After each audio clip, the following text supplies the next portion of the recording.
Oke, learning in progress ya, supervised learning. Kita mau mencoba membuatkan pembahasan kita menunggu yang lainnya. Kalau tidak dimulai nanti nunggu dulu kan gitu, biar selesai, biar bisa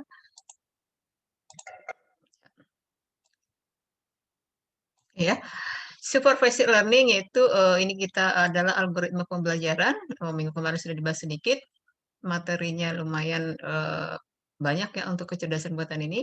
Supervised learning belajar dengan pengawasan. Contohnya di sini dipergunakan untuk memprediksi harga rumah. Jadi nanti ada mau bikin perumahan baru, jadi memprediksi harga rumah bisa digunakan ya. Mengklasifikasikan suatu benda. Contoh kamu mau mengklasifikasikan jenis-jenis musik ya bisa dengan metode eh, artificial intelligence yang memang ini adalah learning algoritma ya menggunakan nanti dia metodenya apa atau algoritmanya yang lebih cocoknya apa.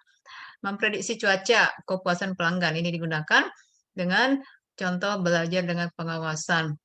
Unsupervised learning, belajar tanpa pengawasan. Contoh di sini untuk segmentasi pelanggan ya, mengkompleksitas suatu masalah, memilih fitur yang tepat. Segmentasi pelanggan membutuhkan metode clustering. Jadi ini lebih ke segmentasi, pengelompokan, tapi di bidang artificial intelligence ya.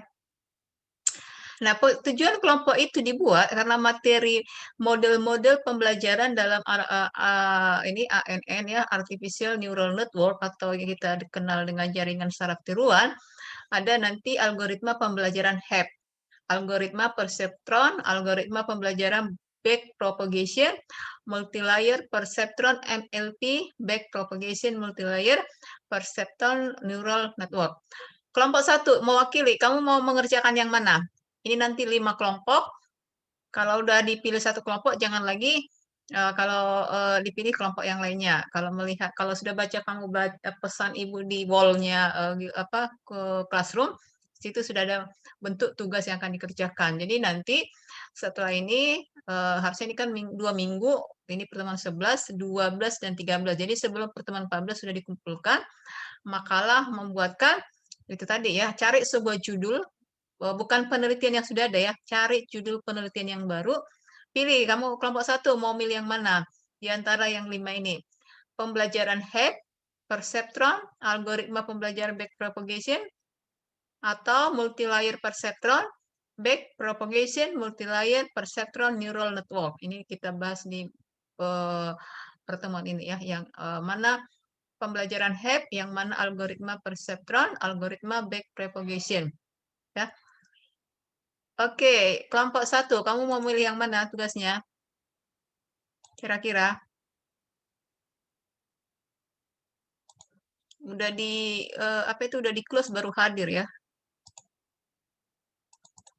Kelompok satu, Dinda, kamu Dinda mau yang mana kelompoknya? Kamu mau algoritma yang mana kelompok satu? Dari antara itu tadi yang ibu bagi tadi ada 5, backpropagation, perceptron. Kelompok 2, baik ya. Nanti di sebelum pertemuan ini selesai itu sudah dirampungkan. Kelompok satu mengerjakan yang mana? Kelompok 2, kelompok 3. Ini ada 5 kelompok harusnya. Kelompok 2, kelompok 3, kelompok 4 yang mana? Silakan dilihat yang mana yang mau kamu kerjakan ya. Nah, ini dia semakin bertambah ya. Oke. Ibu stop ya. Jadi kalau kita perhatikan ya. Oke. Oke, implementasi. Oke ya.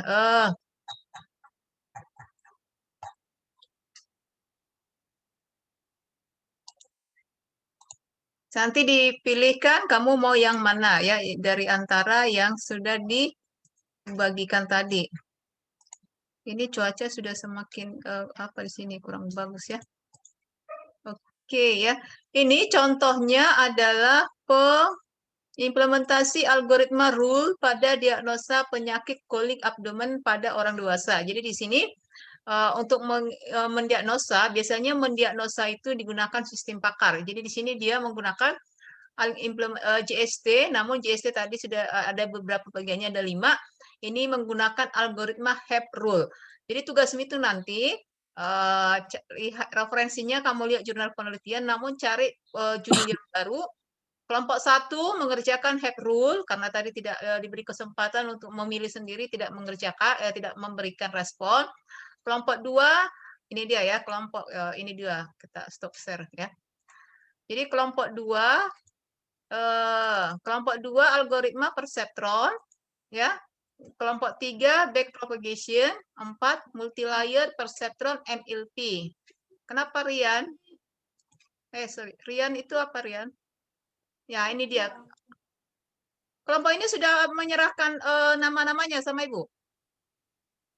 Sudah atau belum? Hah? Belum? Sudah. Jadi itu nanti Sudah, kita Bu. ya, jadi kalau tidak salah hanya 4 atau 4 ya. Jadi hanya ada 4. Kelompok 1 HEP, yang kedua perceptron, yang ketiga backpropagation, yang keempat multilayer perceptron atau MLP ya. Sesuai dengan situ. Bab 1 ini berbentuk makalah nanti buatkan. Bab 1 itu pendahuluan, latar belakang, rumusan masalah, identifikasi masalah, kan gitu kan, manfaat tujuan. Bab 2 itu landasan teori atau referensinya. Bab 3 metode penelitian. Bab 4 merupakan pembahasan ya, pembahasan dari si judul yang tadi kalian cari. Bab kelima itu adalah kesimpulan. Kemudian setelah selesai bab 1, bab 2, bab 3, bab 4, bab 5, lampirkan, capture. Kalau misalnya kalian diskusi Zoom, capturekan. Kalau misalnya ada bukti pakai WA group, capturekan ya. Jadi dibuatkan bukti kalau memang itu dikerjakan bersama-sama, dikerjakan selama 2 minggu ya. 2 minggu setelah ini adalah pertemuan ke-13, 12, 13. Jadi pertemuan 14 ini sudah dikumpulkan. Seminggu berikutnya sebelum pertemuan 15 nanti ada ini nih, masing-masing kelompok itu dibuatkan dalam bentuk blok ya. Jadi setiap kelompok nanti dibuatkan blok yang kamu kerjakan di makalah tadi, buatkan di dalam blok ya. Memang sebenarnya blok itu adalah per orang ya. Bisa jadi nanti misalnya satu kelompok itu ada 8 orang, isi satu bloknya sama, tapi bloknya berbeda-beda ya. Karena kan bikin blok itu kan bisa berdasarkan domainmu, apakah Blogspot atau WordPress kan gitu kan. Jadi kamu buatkan nanti itu ya. Jadi begitu tapi selesaikanlah dulu 2 minggu adalah membuatkan makalahnya ya. Oke. Itu supaya diperhatikan, siapa tahu temanmu tadi tidak hadir supaya nanti kamu sampaikan apa menjadi contoh atau bagian tugas kalian ya. Oke, kita masuk ke ini udah mulai hujan di sini. Bagaimana nih ya? Oke. Ini siapa yang sudah punya blog? Ini contoh blog Ibu, tapi ini tidak bisa dilihat ya. Ini hanya blog sederhana. Bisa dilihat seperti itu ya. Jadi coba yang di makalah tadi, yang kamu buat di makalah, per orangnya dibuatkan dalam blok. Walaupun misalnya isi satu kelompok itu sama. Misalnya kelompok 1 ada 8 orang. Isinya sama, yang di blok itu, yang di makalah pindahkan ke dalam blok ya, tapi menggunakan domain masing-masing atau menggunakan email masing-masing. Itu contohnya ya. Oke, ini tadi contoh menggunakan HEP rule mendiagnosa penyakit dengan menggunakan HEP rule. Ini tadi sudah disampaikan. HEP rule metode penelitiannya menggunakan JST. JST ini ada beberapa. Di si peneliti ini menggunakan algoritma HEP rule ya. Algoritma HEP rule ini ada aturannya dengan beberapa metode pembelajaran dengan menjadi dasar algoritma adalah apabila 2 neuron yang dihubungkan, jadi ada 2 saraf yang dihubungkan dengan sinapsis secara serentak menjadi aktif. Jadi ada 2 neuron ini yang di otak ini dihubungkan, sama-sama bernilai positif atau negatif. Kemudian dibuatkanlah sinapsisnya meningkat. Kedua neuron aktif secara tidak sinkron. Ini bernilai positif, yang lainnya bernilai negatif. Dibuatkan ini tahapannya, algoritmanya, kemudian masuk ke permasalahannya atau ke pembahasannya. Nah, ini seperti ini kalau Ibu lihat seperti pembahasan sistem pakar ya. Jadi ada sebuah penyakit dengan gejala, diketahui gejala 1 sampai G17, G2, G3, dan seterusnya. Kemudian dibuatkan tabel kedua, jadi data yang diperlukan untuk judul penelitian ini satu, data gejala penyakit ini apa, kemudian tabel aturannya menggunakan penyakitnya, nama penyakit di sini kolistis. Ini menggunakan rule, contoh seseorang demam, apalagi ya, demam tinggi atau sering kehausan, contoh ini ya, itu rule dibuat dia menjadi penyakit kolistis. Kemudian nama penyakit kedua, rule-nya apa? Ini ditetapkan. Kemudian disepsia, kemudian ini dia. Ini untuk contoh judul ini ya, dengan menggunakan algoritma HEP. HEP-nya JST. Dalam JST, ini diterangkan tabel penyakitnya. Dalam JST dibuatkan algoritmanya, yaitu dengan tahap inisiasi semua bobot sama dengan 0, di mana B sama dengan 0. Ini ada beberapa tahapan sampai 5. Kemudian dibuatkan ya. JST itu diperlukan data training, data uji, kemudian nanti dilakukan pelatihannya. Nah, ini dia. Baru inilah dimasukkan rumusnya, ya, karena neuron HEP ini yang paling sederhana. Rumusnya hanya ini. XI baru sama dengan WI lama ditambah XI kali Y. Ya, ini perbaiki bobot, perbaiki bias, hitung net. Nah, yang di dalam algoritma ini ya dimasukkan sesuai dengan data-datanya. Didapatlah hasilnya. Jadi inilah tabel hasil akhirnya dengan metode HEP. Ya, jadi itu nanti kelompok 1 cari judul lain yang memang permasalahan yang bisa diselesaikan dengan metode HEP ya. Oke. Berikutnya, contoh berikutnya kita lihat di sini adalah ini back propagation ya, back propagation ya. Back propagation ini prediksi harga komoditi ini memprediksi komoditi karakteristik konsumen. Jadi ada harga komoditi di sini dia menggunakan kopi ya. Jadi berapa kopinya. Nah, ini nanti bisa kamu cari sebagai contoh referensi ya.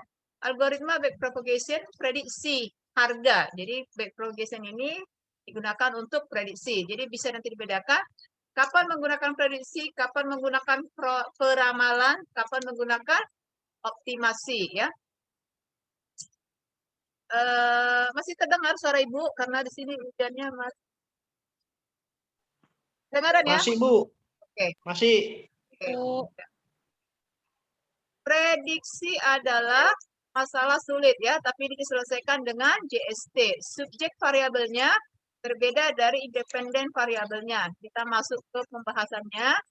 Prosesnya sama, normalisasi data, lakukan metode backpropagation, kemudian lakukan perancangan.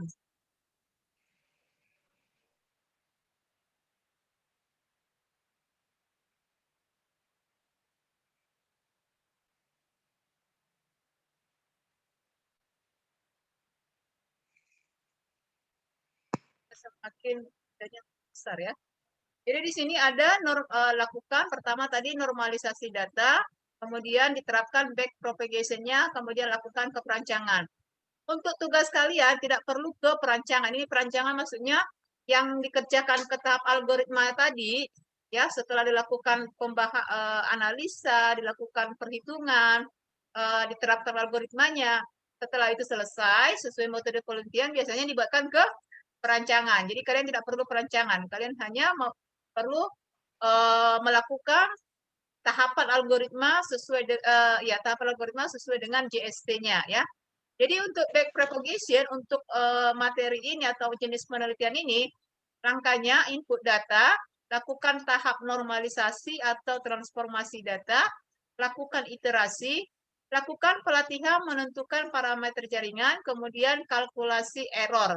Nah, ini dia proses pengujian algoritma back propagation, dapatkan hasil, inilah hasil prediksi. Jadi ada 8 tahapan yang dikerjakan untuk mendapatkan prediksi tadi. Ini data awal, ya di sini ada data awalnya adalah ini memprediksi kopi ya, tapi di sini dia komoditinya salah satu komoditi adalah barang yang diekspor. Contohnya adalah Nah, ini dia prediksi komoditi. Dia menggunakan kopi lokal.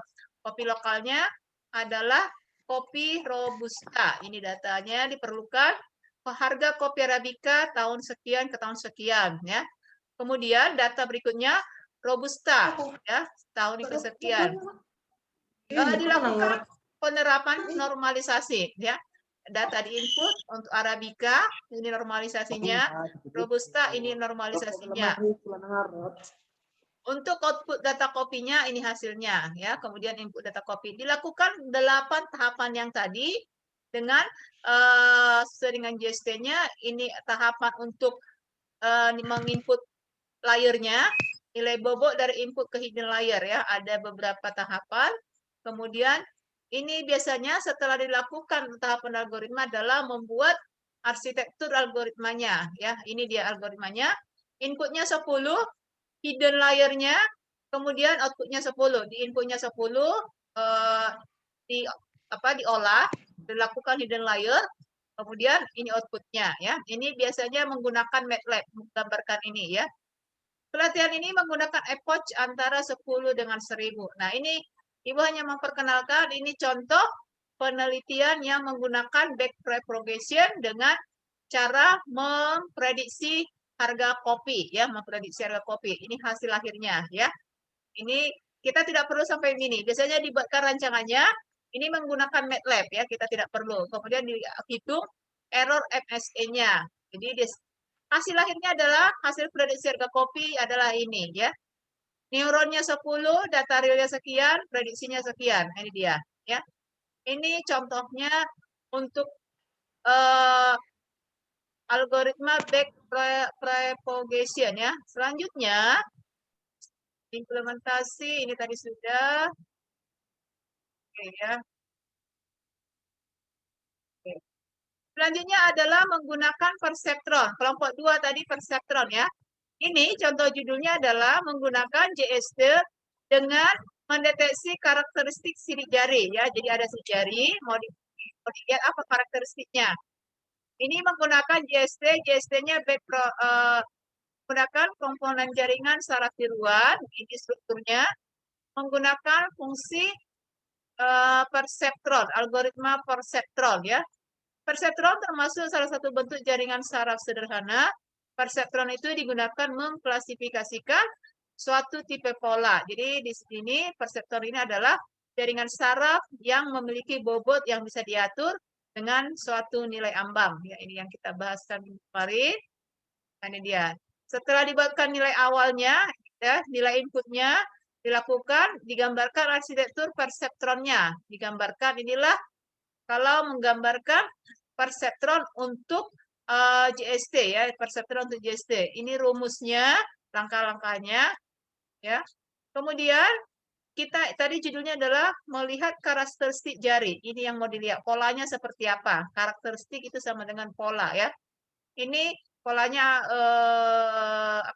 bertemu di tengah bulat. Ini ada yang saling menjauh. Nah, ini dia polanya, ya. Menurut beberapa pola ini ada pola war, pola arch, pola tented arch, dan seterusnya. Nah, inilah yang kalian kerjakan, ya. Ini kalau dibuatkan dalam implementasinya. Sama, ini menggunakan MATLAB, ya. Jadi inilah sidik jarinya, kemudian nanti diklasifikasikan apakah jenis ataupun termasuk kemana dengan si simbol ini tadi, ya, sidik jarinya. Nah, itu dia contoh untuk beberapa dari JST, ya, yang akan kita lihat. Berikutnya, kita lihat, ya, karena lebih umum memang lebih banyak menggunakan JST, ya, JST.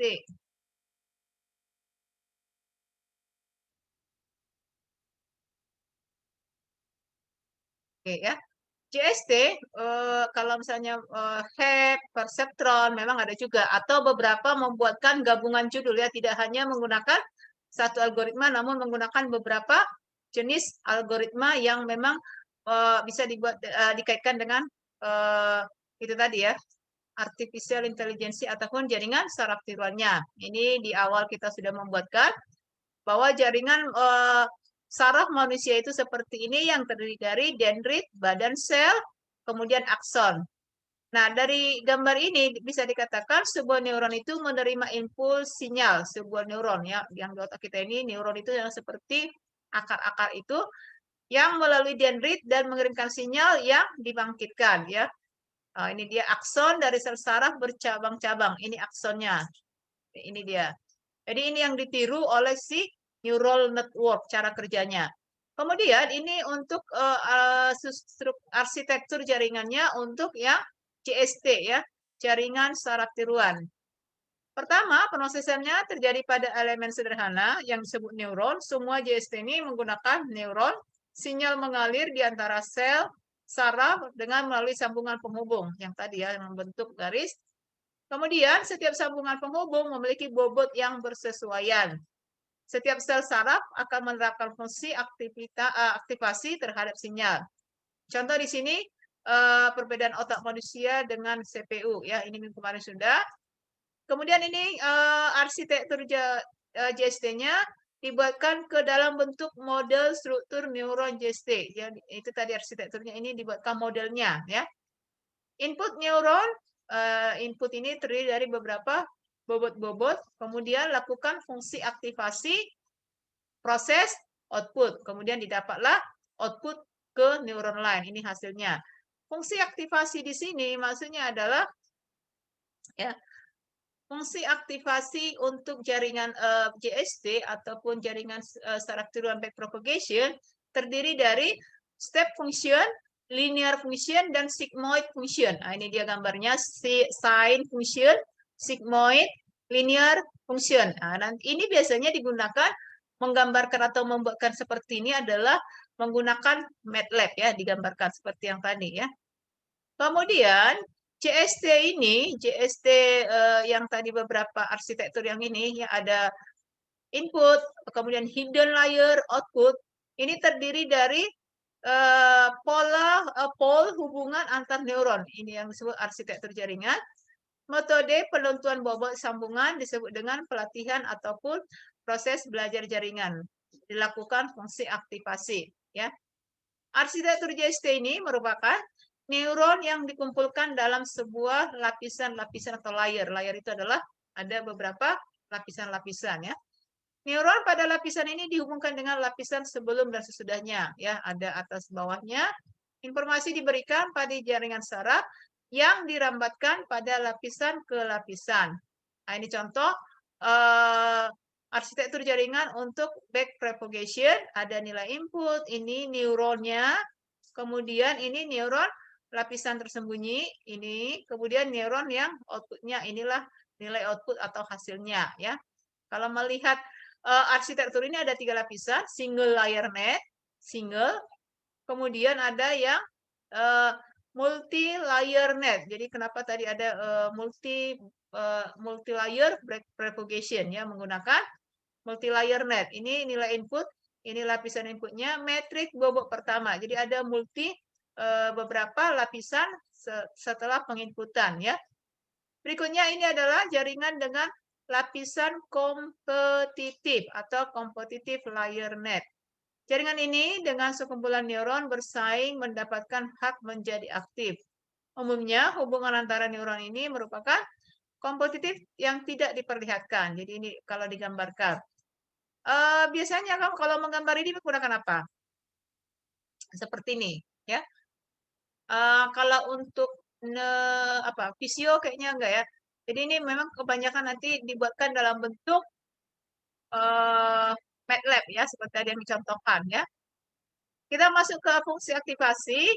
Fungsi aktivasi untuk JST itu ada tadi beberapa, yaitu Suman function ya, yang digunakan mencari rata-rata. Ini rumusnya sum square error atau dan root mean square error SSE ya, ini mencari seberapa tingkat errornya.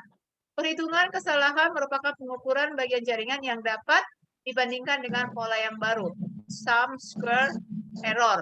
Kemudian ada root mean square error ya, ini dilakukan. Ini rumus untuk SSE, ini digunakan ya untuk menghitung, misalnya sudah ditemukan hasilnya setiap hasil itu ada errornya. Jadi errornya itu dihitung seberapa tingkatannya, berapa poinnya.